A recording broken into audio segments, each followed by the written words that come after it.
It's time. It's time I drove this thing. I've owned it for 3 years. This thing, I got scammed by a used car salesman. This thing was junk. I'd never seen a front windscreen leak that badly.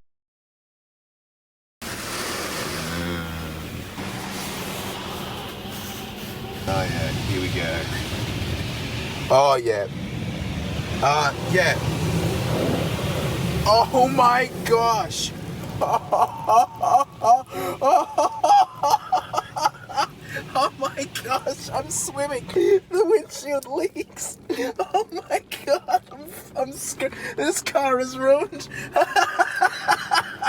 We're just getting started. Oh my gosh, I have to sit through this.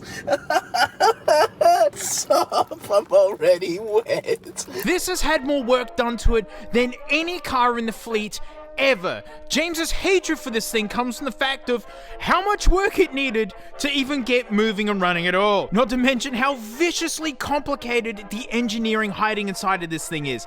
It's not meant to be an easy just get down the road car. This is a luxury boat. And this is a car I've lusted over since I was like 16 years old. When I saw the Top Gear episode where they had this on the track. This shape is epic. I love it. It's like a baby Maybach. This was a passionate car purchase, okay? Not a rational one. It's a CLS 500, a 2007 model, I believe. I don't know. It's been so long since I've dealt with this thing, but it's got the 5.5 liter engine in it. It's like over 300 horse. This thing is a monster. This is a muscle car hiding in a svelte body. It's black with tan leather interior. That's the correct combination. It's got these drug dealer wheels on it, which I'm not into, and they're not even real Merc wheels. These are fakes. So anyway, but it's the correct combination of everything and VIN number matching. It's meant to be black. It's meant to have tan interior. It's meant to have a 5.5 liter V8, which is just stonkus levels of power. I think this is one of the best looking cars ever made. And yeah, this thing has been an absolute pig. Cause yeah, after we fixed the windshield so that didn't happen anymore, and fixed a lot of the wiring that was damaged with the water ingress because it was bad, there was mold. Then at one point it was full of fuel smells because the caps to the tank were loose and it was literally raining fuel onto the hot exhaust pipes because it really did smell like it was going to burn down into flames. Then I might have spilled a coffee in it. Freaking Eurocar thing to not have cup holders, but James installed these cup holders. Look how swish this is. Fits perfect. There's the cutting and MacGubbering to make that happen, but now it has cup holders. It's actually got an incredible head unit. It's perfectly clean. It's beautifully clean on the inside. And this thing was never meant to be a video. This was meant to just be my car, my dream car, and I wanted to own it privately. You know, I didn't want to get spotted. I didn't want any of that. I just wanted to slip into traffic and just enjoy my dream machine from my teenage years. You know what I mean? But no. It's a nugget. Because we found a nugget in the gearbox. A big chunk of gearbox came out of it, and it would go, and it was, yeah, it felt like immediate breakdown was around the corner. People who tune into my drum streams, because I do drum streams, right? And people ask about the CLS all the time. And it's like, well, no, I can't afford to put a gearbox in this thing, right? People like that I don't do sponsors and I leave big companies out of it, but I don't own a house. And I can't afford a CLS gearbox, which is why everyone just takes the sponsors. I almost feel like an idiot. So what's changing? What are you going to do? And the answer is nothing. I'm just gonna drive this thing like the nugget it is. The thing is, this was a passion purchase, and I wasn't buying this because I wanted to have a nugget where I was expecting immediate breakdown at any point, which I don't enjoy unless I'm in the headset for it. You know, it's like driving Tony around. Okay, this thing could cack out at any point, so I know where I'm going with it and what to do at any point. This was meant to be my car, something that I'd earned, something that I could be really comfortable in and enjoy and not feel like immediate danger at any point. But boy, the years change you, and the years have changed me. That's what's changed. This thing is a colossal nugget in my mind, and so I've got the headset for it. I'm mentally prepared for that this thing could just cack out at me at any point. And now enough time has passed that every time I'm in the storage yard shuffling cars about, it's just sitting there. It's got a cover over it. I'll just pick it up and just have a look. I'll sit inside of it and just be like, oh, you stupid. So what's going to happen now is I'm going to drive it. and I'm gonna drive it until it goes bang. So now enough time has passed that maybe like, what, I've done like 50, 80 kilometers on the oil that it's gotten back when it had a complete do-over. It needs changing. Because that's a crappy thing about combustion engines, that even if you don't put any kilometers on your oil, it is aging. It turns acidic. It's what happened to the donkeys, why its bores are so bad. It's that, yeah, you got to get that oil out of there and get the fresh stuff in there. And so, yeah, let's get that oil out of there. Before we do, this interior is just so nice. It's just so nice. I know the swoopy coupe bum that it's got, which I love to death, just ruins the headroom. But I'm a big sucker of cars that just kind of go to practicality and just make it look good. Just make it look good. But this interior is just nice. I mean, think your office bag's gonna look so good in here. And small children. And no one else. Amazing, amazing head unit. That thing's so expensive. CarPlay and everything. And I love the gauges and the clocks that it's got, even though there's dead LEDs in there from all the water damage. It's got auto up-down steering wheel. When you sit in it, it goes and lowers down. And when you get out, it goes and raises up. That's so swish. And the mirrors auto tint when there's high beams hitting it. Man, this thing was so expensive when it was new. I want to drive it. I want to drive it. Look how gorgeous and hardcore this thing is. This thing is so big pants. It's crazy. There's a huge lump sitting in here. And thankfully, the oil filter is just like right there underneath this cover. And that's the only thing easy about this. Everything else is just terrible. It literally just pops off. And then the fuggo ugliness of modern engines is revealed. So what these covers are really doing is, I mean, it dampens some of the top end noise that these engines have, but it just hides just how viciously ugly and complicated all this crap is. Oh, good. Still got that tool. Yeah. This is as modern of an engine as I'm really interested in. For real. Like Bruce 2, for instance, same symptoms. Like under that plastic cover, it looks horrible. It's just crap upon crap. Good 80 kilometers on this oil. But it's bad. It's got to go. Turns acidic. So, bing bong. And leak. New leak. But this has been replaced. So hopefully O-ring, if not, mad. At least the trans is nice and dry. I mean, not that it's done anything, but I mean, my other Mercs have pissed all their fluid out just sitting still, so. Look, the CLS has earned a lot of cred for me because it's been sitting for 3 years, and every time I needed to move it, it would start. It would always start. And that's where I've gotten a little bit of confidence, just be like, nah, fine, I'll just have a bourgeois nugget. Because it keeps starting. It hasn't left puddles. It's trying to earn its trust, but it's gonna take a long time before I do actually trust it. It might be a nug for life. The air scoops that cool the engine mounts. Yeah, that seems to be what they are. What a complicated thing this is. This one's missing, so this engine mount's gonna overheat. It's kind of like that's just how it is, unless someone's cut it off. Yeah. Maybe that one just gets less. Alright. Power steering's leaking. Please just be O-rings or something. Well, the sump's nice and dry. I'm the one who sealed it. I can't remember why I had to go in there, but I did.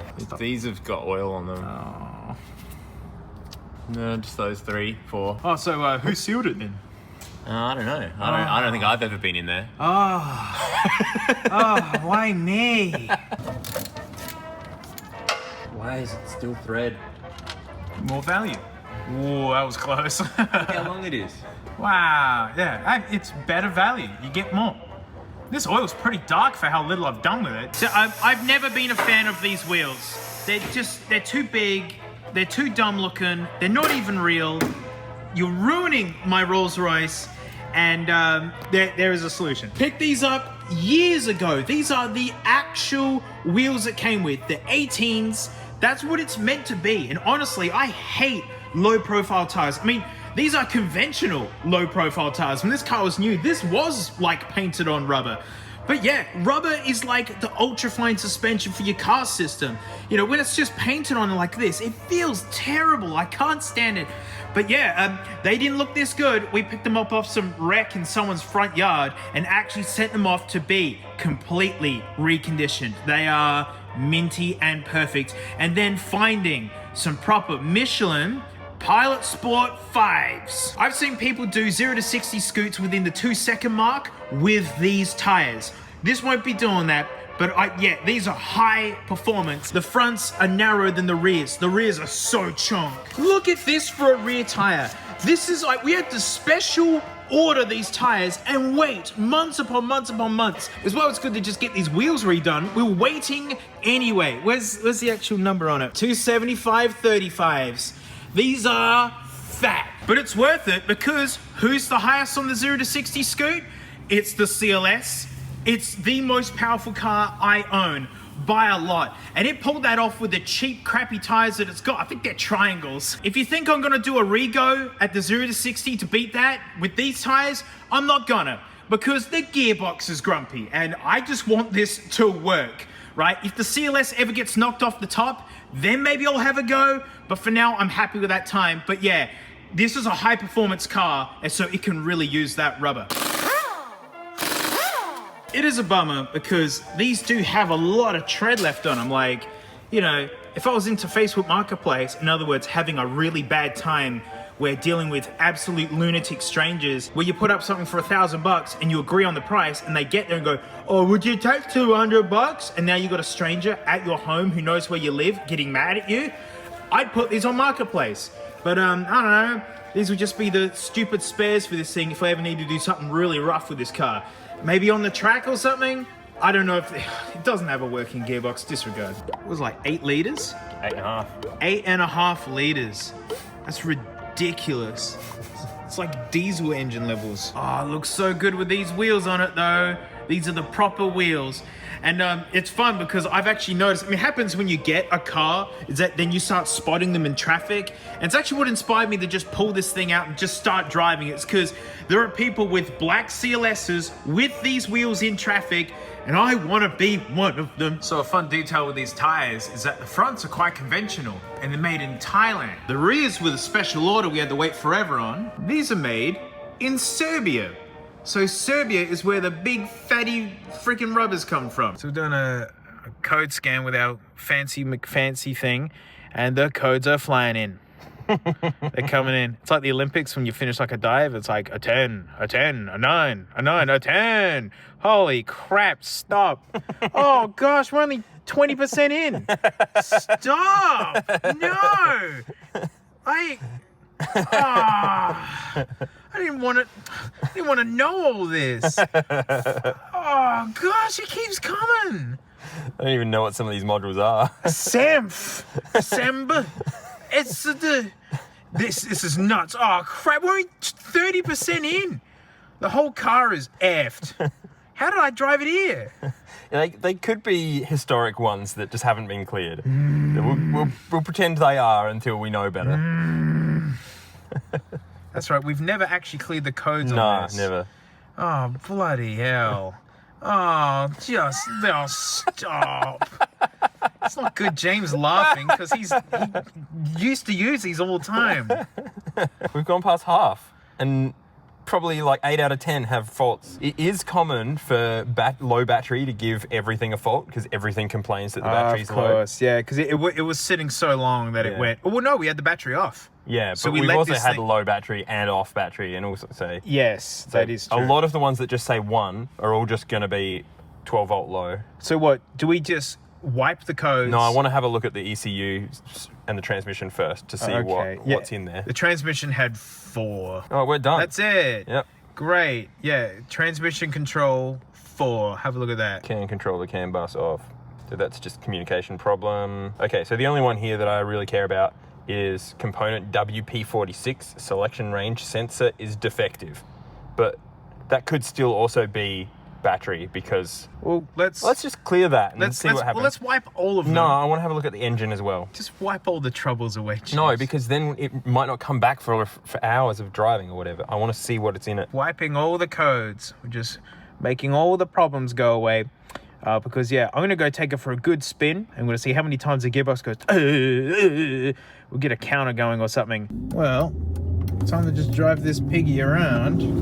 Oh yeah. 5.5 liters of V8. What an idea. What a concept. Oh, and this steering is just so nice. It's like, it's easy, but it feels good. Like it's not numb.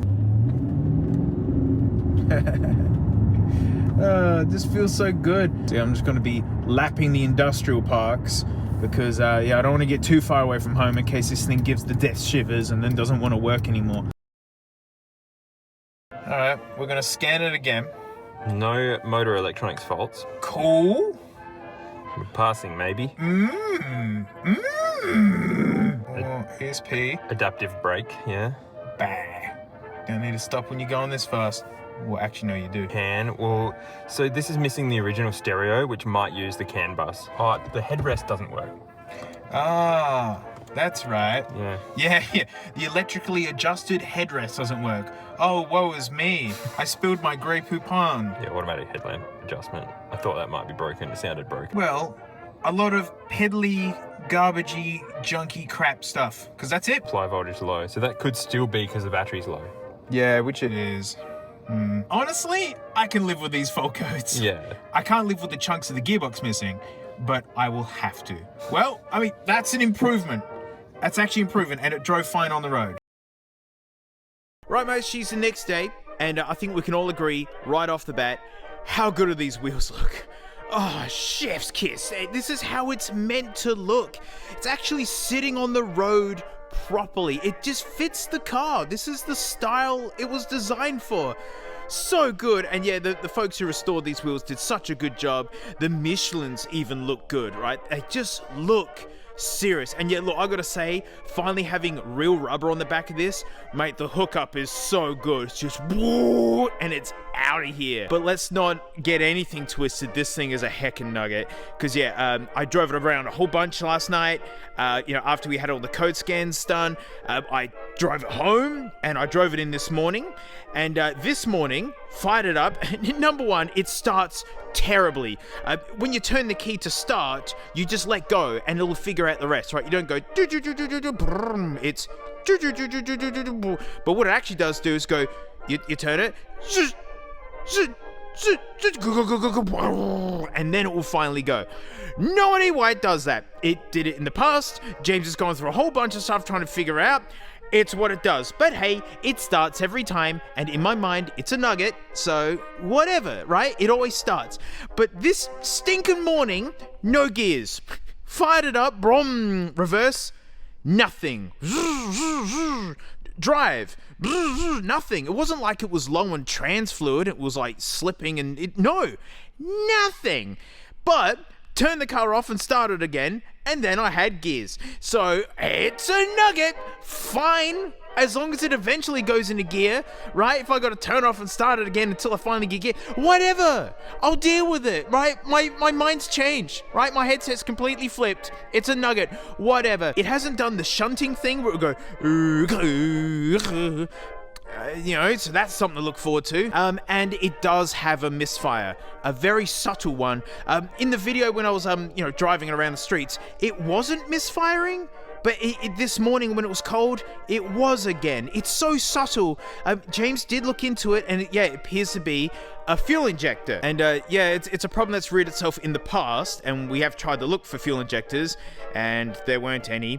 And so, but it's a nugget. It's a misfire that comes and goes, and it's not hurting anything. It just doesn't drive as good as it should. Something the thing does, apart from just looking so good on these wheels with the black and the chrome and the tan, oh, I love it.